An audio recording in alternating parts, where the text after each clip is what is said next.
electric field due to a finite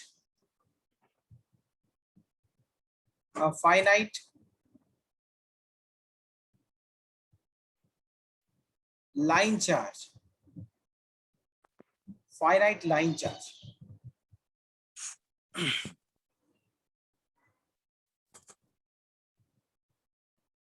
finite line charge, तो एक finite line charge के वजह से इलेक्ट्रिक फील्ड कितना होगा, that we need to find out. Then how to find out? हाँ, तो कैसे फाइंड किया जाएगा बच्चों? और हमने एक तो एक्सियल पोजीशन टाइप का हमने फाइंड कर लिया था. नाउ अगर मैं फाइनाइट लाइन चार्ज की बात कहूं तो इसका मतलब यह है कि, और ये एक अंडरस्टूड है कि जब भी फाइनाइट लाइन चार्ज की बात करता है मतलब वो कुछ इस टाइप से, सपोज एक चार्ज यहाँ रखा हुआ है हमारे पास, सपोज एक यहाँ चार्ज है और ये फाइनाइट चार्ज है और उस पर मैंने लाइन चार्ज है, बहुत ही लीनियर चार्ज डेंसिटी इसमें है, लाइक दिस. यहाँ पे चार्ज दे रखी है और ये लैम्डा चार्ज दे रखा है, इसमें चार्ज डेंसिटी है. ओके, तो हमें सम आर डिस्टेंस पे, यहाँ से परपेंडिकुलर डिस्टेंस आर पे हमें फाइंड करना है कि इलेक्ट्रिक फील्ड कितना होगा. सपोज यहां से आर डिस्टेंस पे हमें फाइंड करना है लाइक दिस.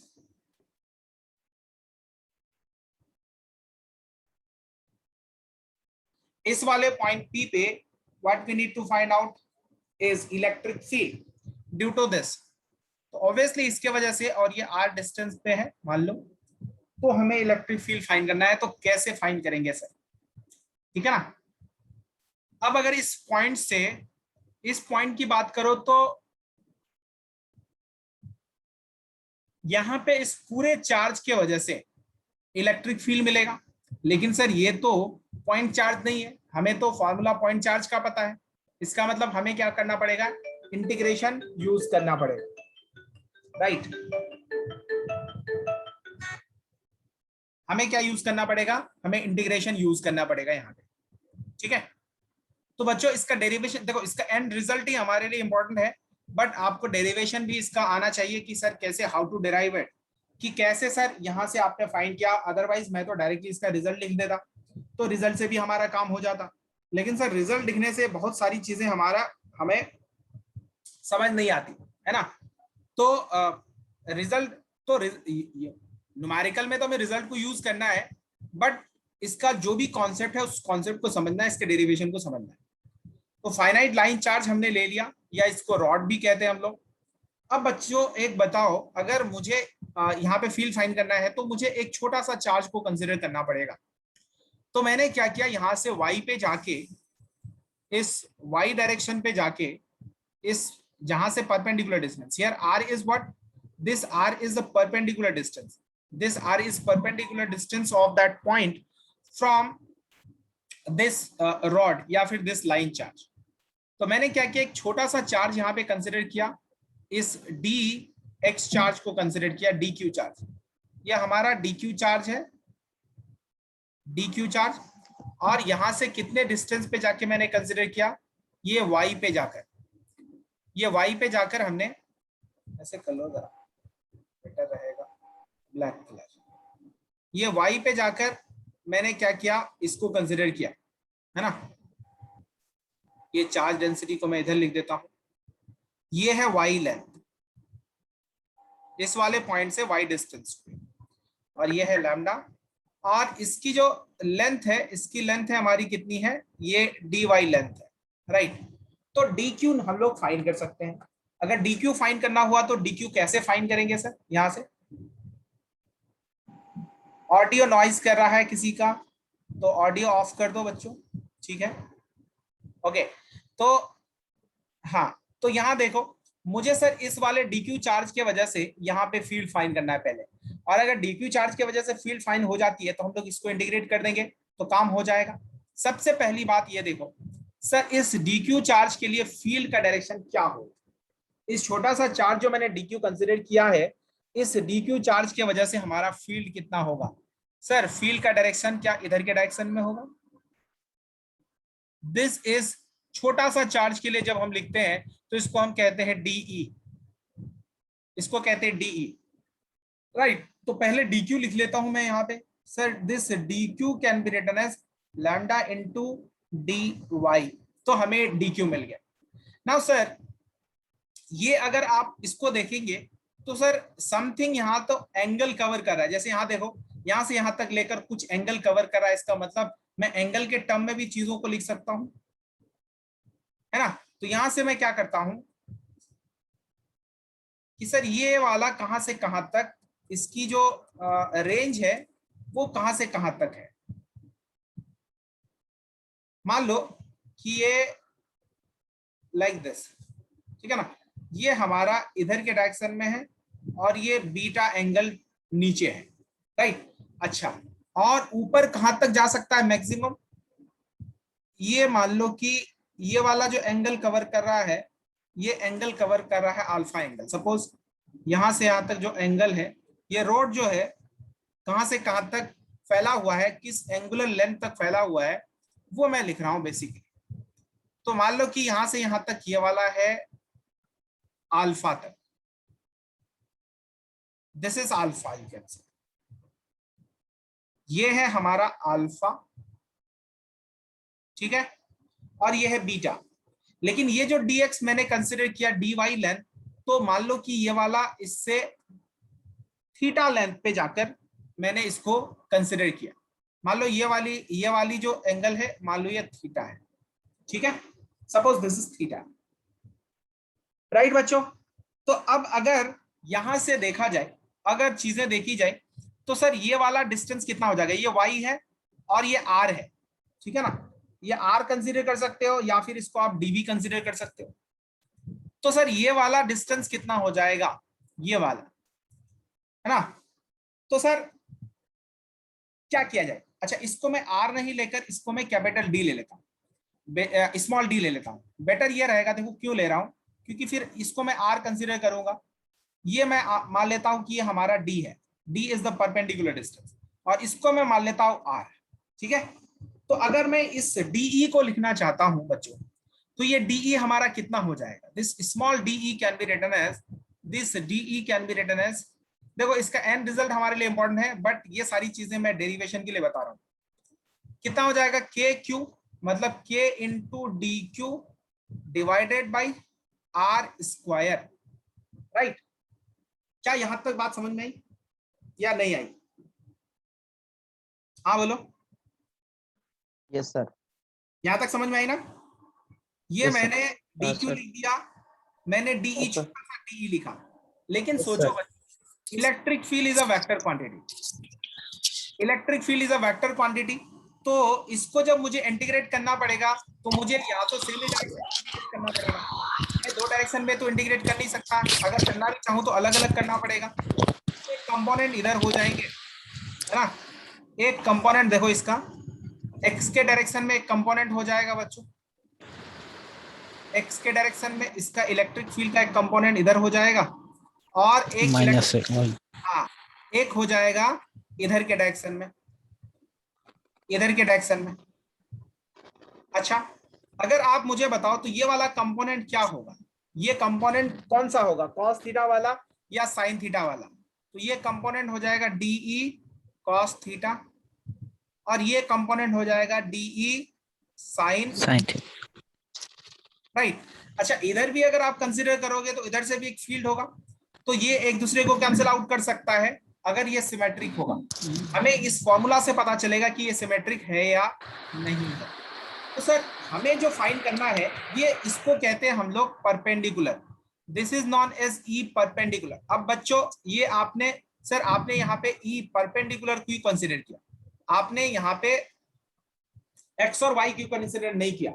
कोई जरूरी है बच्चों, यहाँ कोई जरूरी नहीं है कि ये जो रॉड रखा हुआ है ये वाई डायरेक्शन में ही रखा होगा, ये एक्स डायरेक्शन में अगर रखा होगा तो ये वाला फिर वाई डायरेक्शन में चला जाएगा, परपेंडिकुलर वाला कंपोनेंट।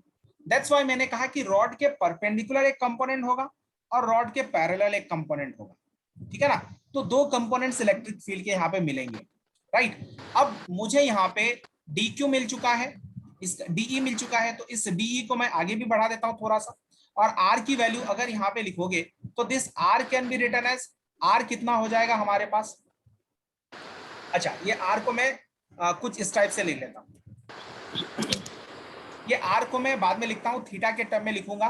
तो सबसे पहला बच्चों हम लोग ऐसा करते हैं कि ये वाला कंपोनेंट को हम लोग कंसीडर करते हैं, इसको एक्स डायरेक्शन में या फिर परपेंडिकुलर डायरेक्शन में हम लोग इसका पहले इलेक्ट्रिक फील्ड फाइंड करते हैं। तो सर परपेंडिकुलर डायरेक्शन में इलेक्ट्रिक फील्ड अगर देखा जाए, परपेंडिकुलर डायरेक्शन, तो सबसे पहला हमारा perpendicular direction, perpendicular direction,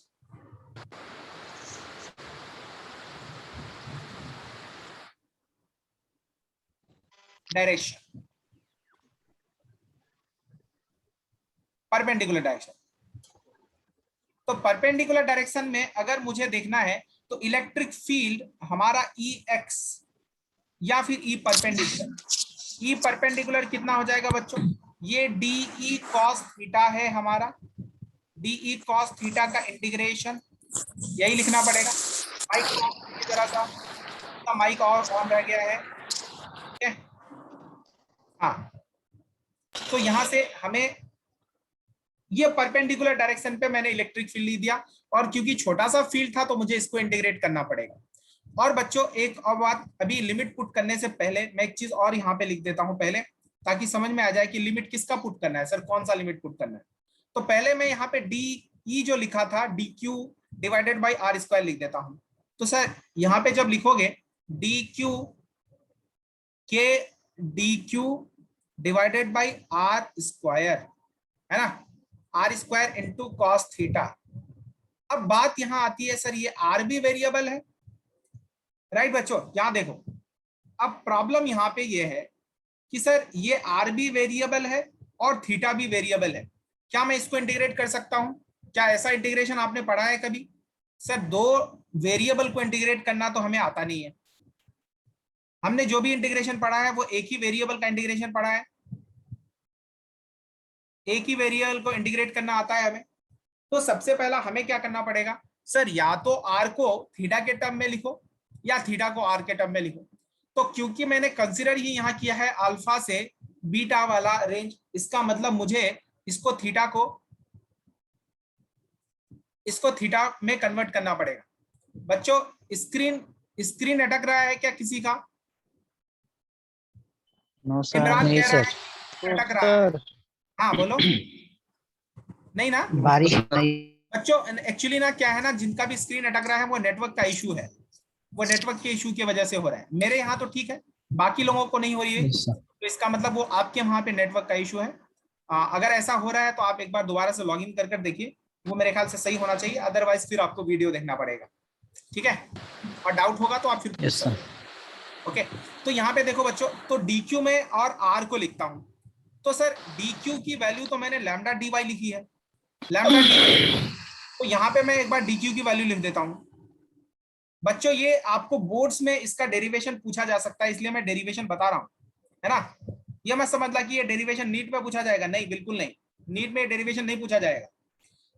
D Q मैंने लैम्डा इंटू डी वाई लिखा and divided by are square into cos theta. Still अगर आप देखो तो सर हमारे पास y और r, इसका मतलब सर अगर मैं y को r को अगर थीटा के टर्म में लिख देता हूं तो कुछ काम हो सकता है, ठीक है ना, तो कुछ काम हो सकता है। तो मैं क्या करता हूं, यहाँ पे एक टर्म और लिख देता हूं। ये अगर इस ट्राइंगल में आप देखो तो r को मैं लिखना चाहता हूं थीटा के टर्म में, तो इस ट्राइंगल में अगर आप देखो, इस रेड वाले ट्राइंगल में या इस येलो वाले ट्राइंगल में, जैसे देखो बच्चों मैं एक ट्राइंगल यहाँ पे आपको दिखाता हूं, ये वाला ट्राइंगल सी, एक यहाँ पे येलो टाइप का ट्राइंगल मैं ले रहा हूं ताकि आपको डिफरेंशिएट करने में आसानी हो चीजों को। यहाँ देखिए, ये अगर ट्राइंगल आप देखेंगे, इस ट्राइंगल में अगर आप टेन थीटा कंसिडर करेंगे, ठीक है, टेन थीटा, तो टेन थीटा हमारा कितना हो जाएगा, दिस टेन थीटा, थोड़ा सा टाइम लगता है इसमें, tan theta is equal to Y by कितना हो जाएगा, वाई बाई डी हो जाएगा, वाई बाई डी।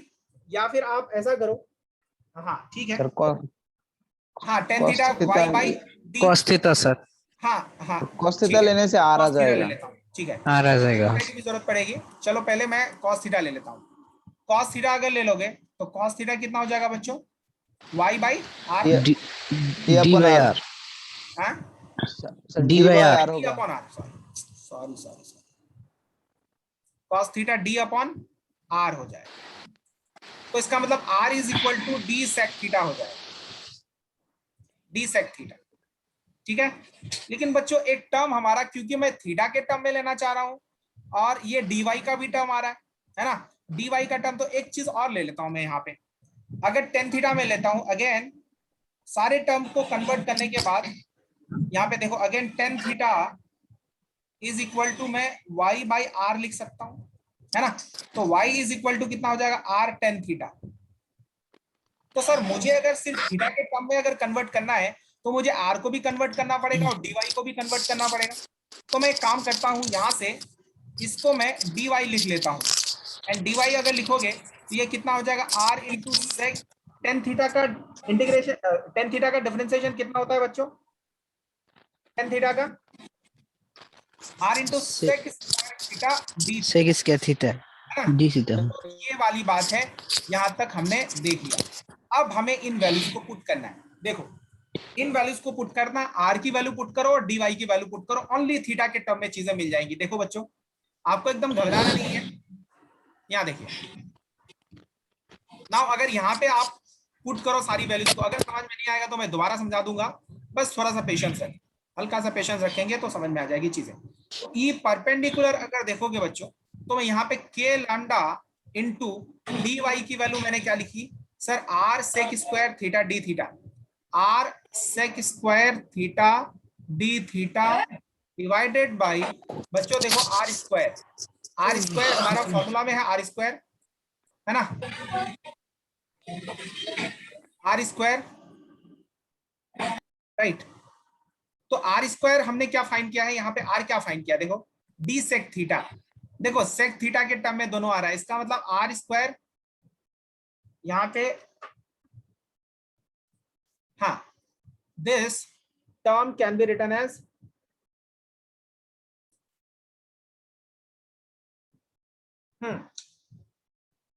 तो पिछला पेज एक बार दिखा दीजिए ना, वो हाँ, अपने पिछला पेज tan यहाँ पे थीटा में देखो। क्या लिखा यहाँ पे मैंने डी क्यों, हाँ सर, सर tan थीटा में आपने y बाय r क्यों लिखा सर? क्या क्या, y बाय डी होगा sir. Sir y by d होगा ना। सॉरी बच्चों, यहाँ डी होगा, इसलिए मैं सोच रहा हूँ कि ये डी कैंसिल आउट क्यों नहीं हो रहा। हाँ Yes, sir. यहाँ पे देखो डी, और अब तो ठीक है। तो यहाँ पे चलो अभी मैं Yes, यहाँ पे लिख देता हूँ आर, यहाँ पे डी वाई हमारा कितना हो गया, डी वाई हमारा हो गया d sec square theta, right. तो this is d sec square theta, और यहाँ पे हमारा आर कितना हो गया, डी सेक थीटा। तो इसका मतलब यहाँ हो जाएगा डी स्क्वायर और सेक स्क्वायर थीटा, है ना, एंड इनटू एक कॉस थीटा तो ऑलरेडी हमारे पास था, ये कॉस थीटा हो गया। अब देखो कहीं गड़बड़ी नहीं है, ये देखो sec square theta gets cancel out, dd gets cancel out, and d is a perpendicular distance बच्चों। तो मैं ये एक कांस्टेंट डिस्टेंस है, देखो d is a perpendicular distance, इसका मतलब इस पॉइंट का परपेंडिकुलर डिस्टेंस हमेशा से फिक्स रहेगा, वो d रहेगा, ठीक है ना। r वेरी कर रहा है, थीटा वेरी कर रहा है, तो यहां से मैं क्या करता हूं, इसके लैम्डा डिवाइडेड बाय d को कॉमन ले लेता हूं, और हमारे पास जो रह गया cos थीटा d थीटा। अब आ गया लाइन, अब आ गया एक ही वेरिएबल। इतना सारा मेहनत करने के बाद, इतने सारे मेहनत करने के बाद हमने कन्वर्ट कर दिया डी वाई को भी, यहाँ पे देखो डी वाई को भी हमने कन्वर्ट कर दिया थीटा के टर्म में, आर को भी कन्वर्ट कर दिया थीटा के टर्म में, और फाइनली हमें मिल गया दिस टर्म। अब मुझे बताओ कि थीटा की लिमिट कहां से कहां तक है। लोअर लिमिट देखो तो थीटा का जो डायरेक्शन है वो अपोजिट है, अगर मैंने इधर पॉजिटिव माना अल्फा को तो ये नेगेटिव है, तो मैं नेगेटिव से माइनस बीटा से अल्फा तक लिमिट पुट कर देता, minus beta two alpha, right बच्चों। अब यहां से देखो, अगर यहां से आप के लैम्डा डिवाइडेड बाय डी लिखोगे तो कॉस थीटा का इंटीग्रेशन कितना होता है, बता दो कॉस थीटा का इंटीग्रेशन, कॉस थीटा का इंटीग्रेशन कितना होता है बच्चों, minus sin theta. Sine theta, sine theta होता है, साइन थीटा, और ये कितना होगा, that is from minus beta two alpha, ठीक है ना। और यहां से जब लिखोगे के लैम्डा बाई डी, और इसका जब लिमिट पुट करोगे साइन अल्फा और minus sine minus beta, right. तो फाइनली आपको क्या मिलेगा, इस E perpendicular can be written as that is K lambda by D, और आपको यही रिजल्ट याद रखना है, sine alpha and plus sine beta. और आपको एक चीज और ध्यान रखना है, सर हमने जो इसका लिमिट जब पुट किया था, तो लिमिट में मैंने क्या किया था, लोअर वाला लिमिट नेगेटिव लिया, मतलब इसको माइनस लिया और इसको प्लस लिया। अगर सर ये एंटी क्लॉकवाइज को मैंने प्लस लिया, क्लॉकवाइज को प्लस लिया, एंटी क्लॉकवाइज को मैंने माइनस लिया, अगर ये चीज क्लॉकवाइज आ जाए इसका मतलब हमें एक माइनस साइन लेना पड़ेगा। तो खैर वो मैं क्वेश्चन पे ले लूंगा। बच्चों बहुत टफ लगा, बहुत इजी लगा या आसान नहीं लगा? सर, इजी है लेंदी है आसान है? लेकिन इजी है। अच्छा चलो बच्चों, तो यहां तक ये चीजें थी। आप ऐसा कर सकते थे, सुनो, ये बेसिकली मैंने डी कॉस थीटा यहां तक लिया ना, पहले आप इसको डीई को फाइंड कर लेते, और डी को फाइंड करने के बाद फिर कॉस थीटा लिखते तो ई परपेंडिकुलर और आसान हो जाता, मतलब आपको कैलकुलेशन इतना सारा इंटीग्रेशन यहां से यहां तक नहीं लिखना पड़ता, ठीक है ना। हाँ एक बार हाईलाइट देता हूं मैं, सुनो बच्चों, यहां से देखो, सबसे पहला अगर मैं डीई फाइंड कर लेता यहाँ पे, तो डीई को डायरेक्टली पुट कर सकता था। यहाँ सुनो, पहले मैं डीई फाइंड कर लेता हूँ, यहाँ पे देखो, डीई अगर फाइंड करोगे, डीई, तो डीई हमारे पास कितना है, K D Q by are square. यहाँ देखो, तो के डी क्यू, तो के एंड डी क्यू है हमारे पास, अगेन यहाँ पे डी क्यू है हमारे पास, lambda d y, lambda lambda d d y y divided by are square, ठीक है ना। अब मुझे थीटा के टर्म में चीजों को लिखना था, तो मैं यहाँ पे K lambda into D Y को मैंने क्या लिख दिया, डी वाई देखो, D sec square theta, D theta and divided by are square. तो आर हमारे पास कितना था, डी सेक थीटा था, तो ये हो जाता है d square sec square theta. तो यहाँ पे बच्चों अगर देखेंगे तो sec square cancel, d d cancel out, तो डीई जो आपको मिलेगा ना, ये डीई मिलेगा के lambda divided by d into d theta, ये मिल गया आपको डीई। अब यहां से चीजें बहुत आसान है, आप डीई को डायरेक्टली, ये जो मैंने यहां से यहां तक पुट किया ना, वही काम किया, आप डायरेक्टली इस डीई को यहां पे पुट कर सकते हैं, है ना, इस वाले में डायरेक्टली पुट कर सकते हैं, तो लिमिट पुट कर सकते हैं। तो डीई की वैल्यू मैंने पुट की यहाँ पे, सपोज यहाँ पे पुट किया और हमें यहाँ पे मिला डी थीटा, तो डीई के जगह मैंने इसको पुट कर दिया के lambda by D D D theta, D D theta, और यहाँ पे कॉस थीटा था, परपेंडिकुलर डायरेक्शन में क्या था, कॉस थीटा का टर्म, डी कॉस थीटा। तो बच्चों अगर ये डी की वैल्यू के lambda by d into d theta put करोगे, तो कॉस थीटा का टर्म ऑलरेडी है, तो के लैम्डा बाई डी बाहर आ जाएगा, और यहां से डायरेक्टली हम लोग इस टर्म तक आ सकते थे, फिर इतने सारे स्टेप्स लिखने की जरूरत नहीं पड़ती अगर ऑलरेडी आपने इस स्टेप को फॉलो कर लिया होता तो। अब यहाँ पे मैंने क्या किया, ये के लैम्डा बाई डी है into cos theta D theta, अभी कॉस थीटा का इंटीग्रेशन साइन थीटा होता है, माइनस बीटा टू अल्फा, क्योंकि मैंने वहां क्लॉकवाइज और एंटी क्लॉकवाइज का कॉन्सेप्ट बताया। फाइनली आपको क्या मिलेगा, ये वाला रिजल्ट। गॉट इट बच्चों? लिमिट यस वाला सर। चलो लिमिट वाला फिर से बता देता हूं, ये देखो लिमिट हमारा क्या है, थीटा कहां से कहां वेरी कर रहा है, ये जो थीटा है, तो सर थीटा यहां से यहां तक वेरी कर रहा है, थीटा का डायरेक्शन हमने क्लॉकवाइज कंसीडर किया, क्लॉकवाइज पॉजिटिव है, इसका मतलब एंटी क्लॉकवाइज नेगेटिव हो जाएगा बच्चों, ठीक है। अल्फा तो पॉजिटिव ऑलरेडी था, तो अल्फा को मैंने पॉजिटिव माना अपर लिमिट, लेकिन अगर आप बीटा को देखो तो बीटा थीटा के अपोजिट है, इसका मतलब ये नेगेटिव होगा, नेगेटिव होगा, तो दैट्स व्हाई मैंने यहां से minus beta two alpha put किया, इसका लिमिट समझ में आया? Got it? अच्छा बच्चों, अगर मैं अब अगर मैं इसका दूसरा वाला निकालना चाहता हूं, देखो अभी दूसरा वाला अगर देखो, सेकंड वाला पैरेलल है ना, कौन सा वाला कंपोनेंट, पैरेलल कंपोनेंट, तो पैरेलल कंपोनेंट में मैं डायरेक्टली चलूंगा, पैरेलल कंपोनेंट, बच्चों यहां देखो पैरेलल कंपोनेंट, तो ई पैरेलल कितना था बच्चों, यहां अगर ई पैरेलल आप देखेंगे तो ये कितना था हमारे पास, d sine theta, d sine theta, इसका इंटीग्रेशन। अब बच्चों मैं डायरेक्टली लिखता हूं, देखो डीई कितना फाइंड किया था हमने, यहां देखो डीई हमने कितना फाइंड किया था, के lambda by D D theta, तो देखो के lambda by D D theta मतलब साइन थीटा डी थीटा, कहां से कहां तक, minus beta two alpha minus beta two alpha. अब देखो ये आपको उससे भी आसान लगेगा लिखना, क्योंकि डी हमने पहले ही फाइंड कर रखी है। तो ई पैरेलल हमारे लिए हो जाएगा बच्चों के लैम्डा बाई डी मैंने बाहर ले लिया, और minus beta two alpha sine theta D theta. अभी साइन थीटा का इंटीग्रेशन कितना होता है बच्चों, बताओ? साइन थीटा का इंटीग्रेशन कितना होता है? माइनस कॉस थीटा cos होता है क्या? theta minus cos theta तो माइनस कॉस थीटा, तो बीटा टू अल्फा, तो यह हो गया के लैम्डा बाई डी, है ना। और जब माइनस को बाहर ले लोगे तो cos alpha minus cos beta, है ना। फिर माइनस को आप इनसाइड ले लोगे तो कितना हो जाएगा? बीटा माइनस अल्फा, ठीक है ना। कॉस बीटा तो यहां पे लिख सकते हो cos beta minus cos alpha, है ना। इस फॉर्मूला में थोड़ा सा कंफ्यूजन होता है, लेकिन मैं आपको बताऊंगा बाद में, अभी आपको पता नहीं चलेगा वो चीज। कॉस अल्फा, है ना।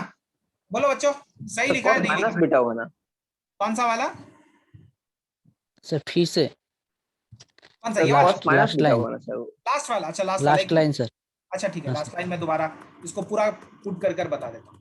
सी माइनस को अच्छा। पहले बाहर ले लीजिए, माइनस को बाहर ले लीजिए, तो माइनस के लैम्डा बाई डी। अब ये कितना हो जाएगा? Cos alpha minus cos minus beta, minus यही होगा। Minus yes cos sir minus beta कितना होता है?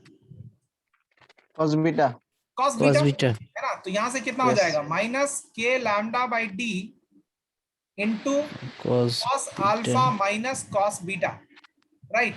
अभी माइनस हमारा बाहर ही है, तो जब इसको इनसाइड ले लोगे तो ई पैरेलल कितना आ जाएगा? के lambda by d into yes cos sir beta minus cos cos alpha alpha, ठीक है ना। Cos beta minus cos alpha, तो दिस इज द रिलेशन। अच्छा सर, अब यहाँ पे एक अच्छी चीज ये है, सुनो। अब सर अगर ये लाइन सिमेट्रिक होता, ये क्या होगा? अच्छा हाँ, अब सोचो अगर बच्चों ये मानो कि अल्फा और बीटा की वैल्यू सेम हो जाए, मतलब ये सिमेट्रिक हो जाए, सिमेट्रिक हो जाए अल्फा और बीटा, तो क्या ये वाला टर्म एक दूसरे को कैंसिल आउट कर देता? यहां देखो, अगर यहां से भी एक ले लेते तो इसका कंपोनेंट एक इधर आता। अगर सिमिलरली मैं नीचे जाकर वैसा एक छोटा सा यहां कंसीडर कर लेता, तो इसका भी तो फील्ड इधर आता और ये डायरेक्शन में फील्ड आता, एक्स वाला तो एड अप हो जाता। एक्स वाला अगर आप देखेंगे तो एक्स वाला एड अप हो जाएगा यहां से, और वाई वाला यहां से अगर देखेंगे, देखो बच्चों ये क्या हो गया, यहां से देखिए, अगर इसका कंपोनेंट आप देखेंगे तो ये भी तो डी ही होता है, इसका छोटा सा, इसके भी दो कंपोनेंट्स होते, है ना। इसके भी दो कंपोनेंट्स होते, और कंपोनेंट, एक मिनट काफी आवाज आ रही है। तो इसके भी दो कंपोनेंट्स होते, दो कंपोनेंट्स कौन कौन से होते देखो एक जरा सा, एक कंपोनेंट इधर होता और एक कंपोनेंट इधर होता, ठीक है। तो सर एक्स वाला तो हमेशा से क्या कर रहा है? एक्स वाला हमेशा से एड अप हो रहा है, लेकिन वाई वाला कैंसिल आउट हो सकता था, है ना। वाई वाला कैंसिल आउट हो सकता था इधर से। तो अगर सिमेट्रिक हो गया, सिमेट्रिक के लिए ये कितना हो जाएगा? कॉस बीटा, मान लो कि 45 था, ये कैंसिल आउट हो जाएगा। जैसे एक एग्जांपल देखो, एग्जांपल अगर आप देखेंगे यहाँ पे, एग्जांपल के तौर पे मैं कुछ इस टाइप से लेता हूं। मान लो कि सर ये एक रॉड है ना। इस रॉड पे मैं यहां से ले लेता हूं, सपोज ये है हमारा, यहां मैं इस पॉइंट पे फाइंड करना चाहता हूं फील्ड, पी पॉइंट पे मान लो ये डी डिस्टेंस है, और ये है यहां से यहां तक, मान लो ये 45 डिग्री एंगल बना रहा है, और ये भी 45 डिग्री एंगल बना रहा है, मान लो इधर भी 45 डिग्री एंगल बना रहा है। तो बताओ बच्चों कि इस पे इलेक्ट्रिक फील्ड पी पॉइंट पे क्या होगा? फाइंड इलेक्ट्रिक फील्ड, है ना। दोनों डायरेक्शन में आपको फाइंड करना है। Find net electric field at point P. Find sir ये तो तब होगा, क्या? सर ये तो तब होगा ना जब सर पी मिड पॉइंट पे होगा। नहीं आवाज नहीं आ रही, थोड़ा थोड़ा क्लियरली बोलो। सर ये तो तब होगा ना सर सर जब पी मिड पॉइंट में आएगा दोनों, हाँ मतलब ये मिड पूरा पॉइंट पे आएगा, सर्कल बिल्कुल जो बिल्कुल बिल्कुल बिल्कुल, जब ये मिड पॉइंट पे, ये लाइन जब मिड पॉइंट पे होगा तभी होगा। तो मैंने इसलिए जनरल यहाँ केस पर लिया है, मैंने देखो जनरल केस सर लिया है। क्वेश्चन में, हाँ हाँ सर क्वेश्चन में सर दिया हुआ है क्या सर मिड हाँ, पॉइंट में? क्वेश्चन में मेंशन रहेगा, क्वेश्चन में मेंशन रहेगा, इसके लिए आपको टेंशन लेने की जरूरत नहीं है। वो क्वेश्चन में ऑलरेडी मेंशन रहेगा कि अल्फा और बीटा की वैल्यू क्या है और कहां से कहां तक है, ठीक है ना, राइट। तो देखो यहां पे अगर मैं इस वाले की बात करूं तो find net electric field, electric field at point P, point P. अच्छा मैं एक चीज यहां दे देता हूं, अब मैंने मान लिया कि इधर हमारा क्या है, मान लो इधर के डायरेक्शन में y है और इधर के डायरेक्शन में x है, मान लो this is x and this is y, मान लो ये हमारा y है और ये x है। बताओ p पॉइंट पे इलेक्ट्रिक फील्ड कितना होगा, बताओ बच्चों, ये लैम्डा है, दिस इज लैम्डा, सर हाँ कितना होगा के बताइए। Lambda by d root 2 sir. k lambda by d root two, d root two किधर के डायरेक्शन में, I J, I cap, I cap, I cap. I cap, good. तो बच्चों देखो, सभी लोग देखें, यहाँ पे देखिए, इसका अगर आप सोल्यूशन देखेंगे तो सोल्यूशन कुछ इस टाइप से होगा। ये तो सिंपलेस्ट केस है जो मैंने आपको बताया यहाँ पे, ठीक है। इस पे मैं दूसरा भी चलूंगा। जैसे देखो ई परपेंडिकुलर अगर मैं लेता हूं, ई परपेंडिकुलर तो डेफिनेटली इधर के डायरेक्शन में होगा, तो ई परपेंडिकुलर हो जाएगा के लैम्डा बाई डी, और डी हमारा परपेंडिकुलर डिस्टेंस है ही, into sine 45 and plus sine 45। देखो बच्चों यहाँ पे क्या है ना कि दोनों ही सेम डायरेक्शन में है, तो आपको टेंशन लेने की जरूरत नहीं है, आपको सॉरी दोनों ही जो हमने डिराइव किया था उसके अकॉर्डिंग ही है दोनों एंगल। तो सर चेंज भी हो सकता है क्या, हाँ बिल्कुल हो सकता है। यहाँ पे कितना हो जाएगा 2/√2, तो कितना हो जाएगा के lambda by d root two, या √2 पहले लिख दो, √2 के लैम्डा बाई डी आई क्या। अच्छा ई सॉरी ई परपेंडिकुलर, अरे वेट वेट वेट, यह है ई परपेंडिकुलर बच्चों, E perpendicular, this is E perpendicular, E perpendicular. अच्छा अगर मैं सेकंड में लिखूं ई पैरेलल, क्या हो जाएगा बच्चों, ई जीरो। पैरेलल कितना हो जाएगा, ई पैरेलल हो जाएगा 0, क्यों सर, क्योंकि के लैम्डा बाई कैंसिल आउट हो जाएगा sir. Sine 45 degree and minus sine 45 degree, right.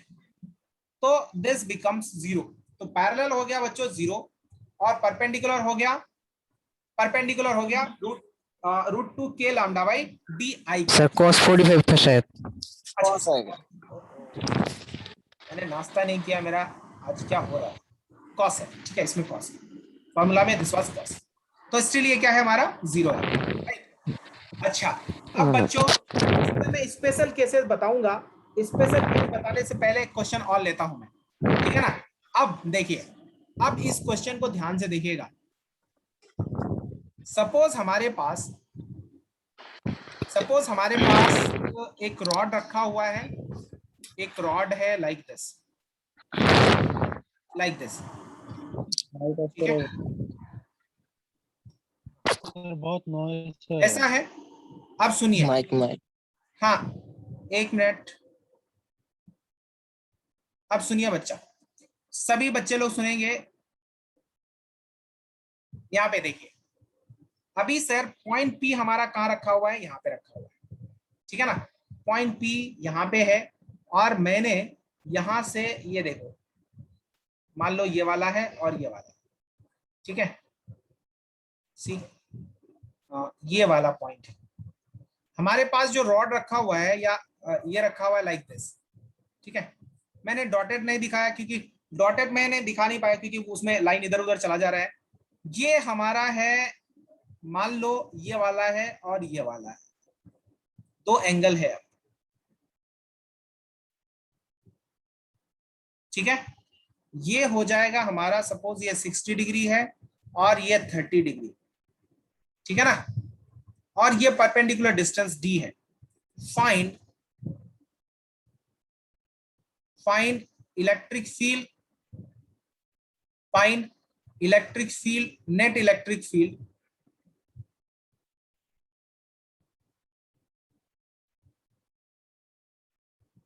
Eight point P। अभी नेट इलेक्ट्रिक फील्ड आपको पॉइंट P पे फाइंड करना है बच्चों। प्लीज ट्राई इट, इसको ट्राई करिए। इसका जो मैंने पहले वाला बताया ना फाइनाइट के केस में जो फॉर्मूला बताया, नेक्स्ट क्लास में इसमें स्पेशल केसेस में बताऊंगा, और इस पे हमें बहुत सारे अभी क्वेश्चन भी करने हैं, ठीक है ना। यहाँ से नीट ने क्वेश्चन पूछा, मैं उस क्वेश्चन को भी डिस्कस करूंगा, ठीक है ना।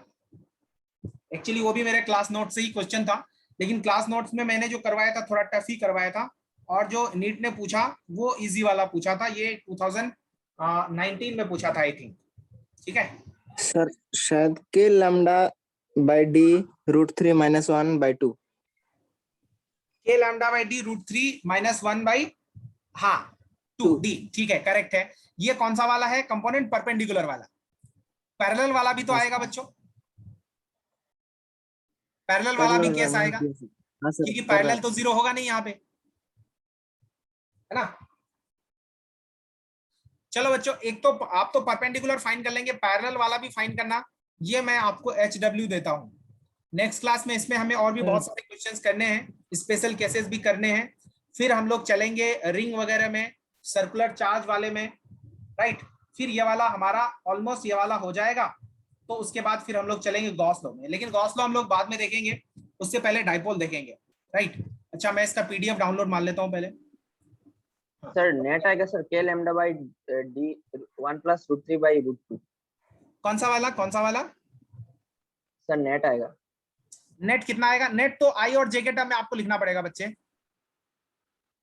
ये सर आई के ओके सर, मैंने वो हाँ मतलब क्योंकि यहाँ पे अच्छा आप इसको कंसिडर कर लेना कि इधर हमारा x है और इधर y है, तो आई जे के टर्म में आएगा, क्योंकि आपका जो परपेंडिकुलर वाला आएगा वो i के डायरेक्शन में आएगा, और जो पैरेलल वाला आएगा वो -j के डायरेक्शन में आएगा बच्चों। हाँ ठीक है ना। चलो बच्चों, तो आज मैं यहीं पे स्टॉप कर देता हूँ, नेक्स्ट क्लास में क्योंकि टाइम ऑलमोस्ट खत्म होने वाला थैंक है। यू सर, सब चीजें आपको समझ, thank you sir, okay, thank you so much. Thank you sir. Sir